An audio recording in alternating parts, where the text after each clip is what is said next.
여호와 하나님께서 선지자를 이스라엘 백성에게 보낼 때에는 그 백성들이 하나님과 맺은 언약의 말씀을 지키지 않기 때문입니다. 그래서 선지자가 전하는 말씀의 내용은 전능하시고 위대하시고 구원자이신 하나님을 소개하고 백성들에게는 회개를 촉구하고 있습니다. 사람은 종교심이 많아서 어떠한 일을 닥치거나 두려움이 생기게 되면 신을 찾아갑니다. 나라에 큰 위기가 닥쳤을 때에는 종교 지도자의 말에 귀를 기울여요.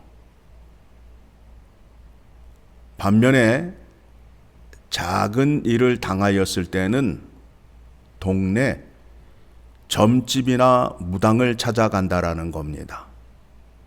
사소한 일에는 잡신을 찾습니다. 이스라엘 백성들도 그러했어요. 자기의 일상의 삶에서 사소한 문제를 해결하기 위하여 우상을 섬겼던 것이었습니다. 그래서 여호와 하나님께서 엘리사 선지자를 통하여 내가 너희와 함께하고 사소한 일에도 함께하고 있음을 보여주는 것입니다. 열왕기하 6장의 말씀을 보게 되면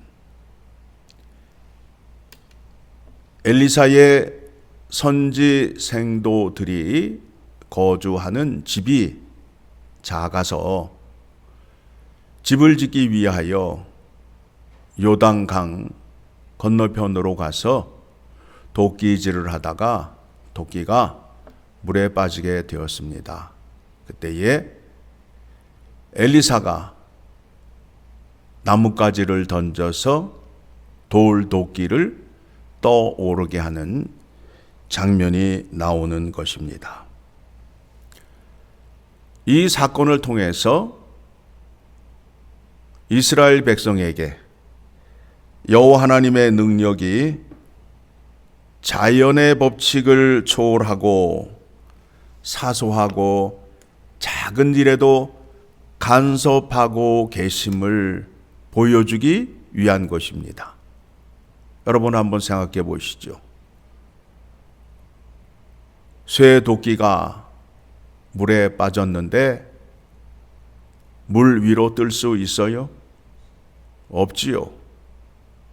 하나님의 능력이 함께함으로 인하여 쇠 도끼가 물 위로 떠오르는 모습을 보여주고 있는 것입니다. 그리고 아람 군대를 물리치는데 하나님께서 그 백성들을 지켜주시고 함께 하신다라는 겁니다. 아람 군대가 이스라엘 왕을 잡으러 가기만 하면 이미 이스라엘 왕은 그곳에 없는 거예요. 그래서 아람 왕이 화가 나서 자기 신하들에게 물어요. 우리가 작전을 짰는데 이 작전이 이스라엘 왕에게로 세워가고 있다. 우리 가운데 스파이가 있구나 라고 할 때에 한 신하가 말하기를 왕이 조용히 말하는 것을 듣는 사람이 있나이다. 그 사람이 하나님의 사람입니다. 그래서 아람 왕이 엘리사를 잡으러 군대를 보냅니다. 엘리사가 도단에 있다는 얘기를 듣고 불말과 군사와 말과 병거를 성읍에 에워쌌습니다. 그때에 엘리사의 사환이 청년이 그 장면을 보고 놀랍니다. 이제 우리가 죽게 되었구나 라고 말하니까 엘리사가 저들의 군대보다 우리를 지키는 군대가 더 많다. 17절의 말씀입니다. 같이 읽습니다.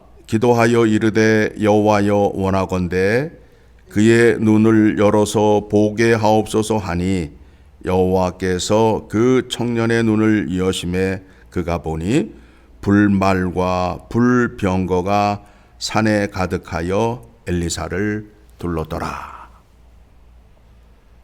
여호와 하나님께서 택한 사람과 택한 백성들을 지키는 장면을 보여주고 계시는 것입니다.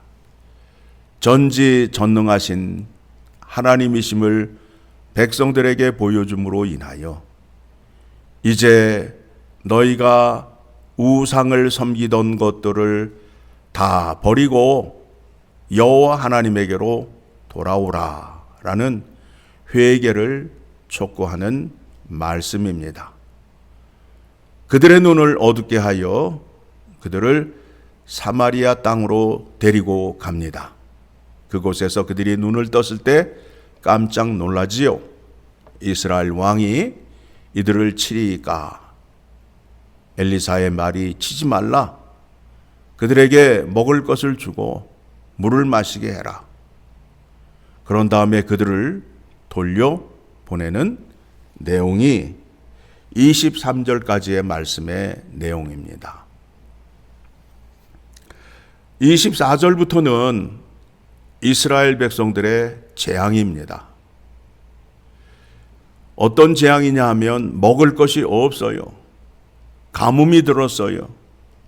곡물값이 치솟아서 몇십 배가 뛴 거예요. 왜 그런가 하면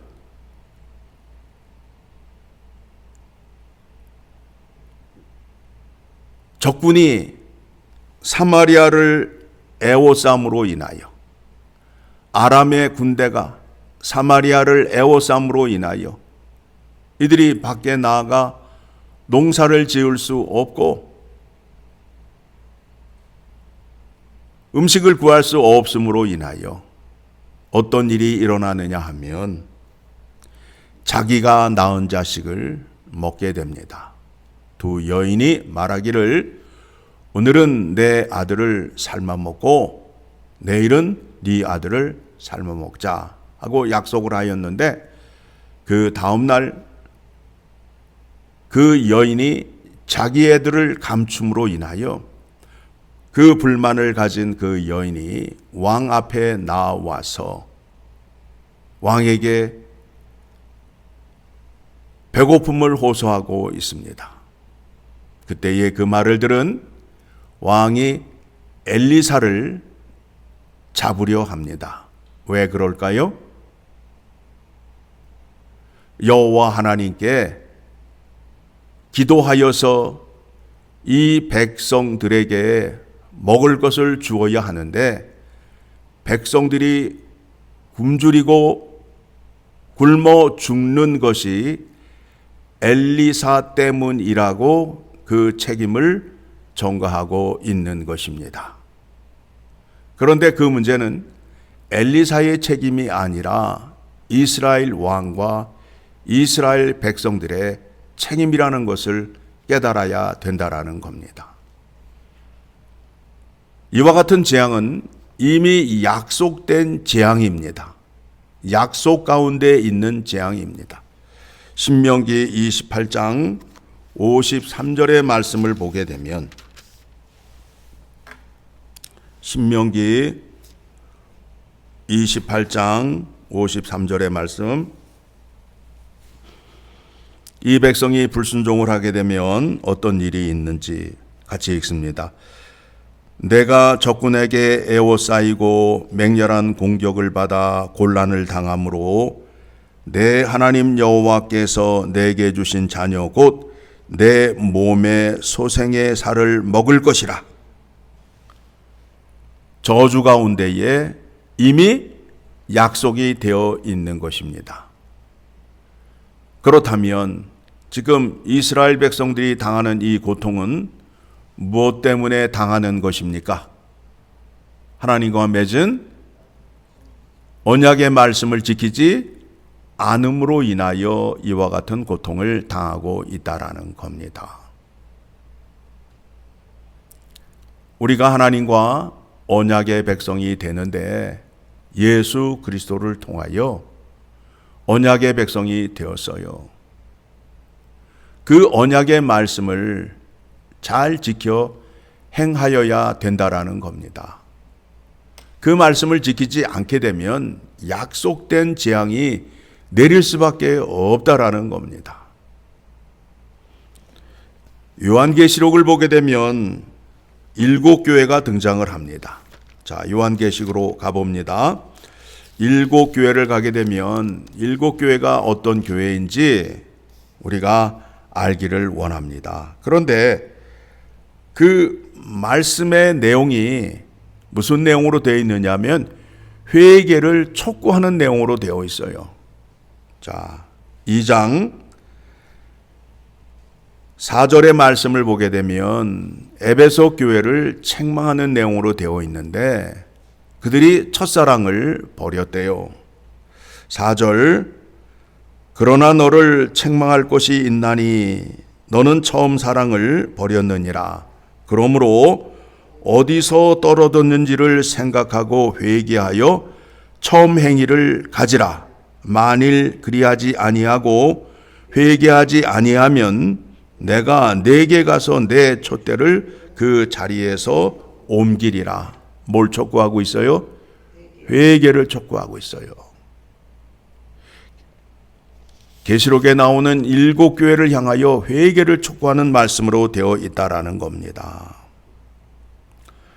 15절 말씀입니다. 이와 같이 내게도 니골라당의 교훈을 지키는 자들이 있도다. 그러므로 뭘 하라?